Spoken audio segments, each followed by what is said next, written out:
শুরুতেই তোমাকে একটা কথা বলি, এই পৃথিবীর সকলের কাছে তুমি ভালো হওয়ার চেষ্টা করো না। তুমি চাইলেও এই পৃথিবীর সকলের কাছে ভালো হতে পারবে না। আজ পর্যন্ত কেউ তা পারেনি, আর তুমিও পারবে না। যদি সৎ হতে হয়, যদি ভালো হতেই হয়, তাহলে নিজের কাছে হও, নিজের পিতামাতার কাছে হও।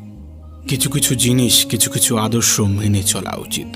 তার মধ্যে একটি আদর্শ হলো বন্ধুদের সাথে কখনো বিশ্বাসঘাতকতা করবে না। শুধু তাই নয়, বিশ্বাসঘাতকের সাথেও কখনো বন্ধুত্ব করবে না।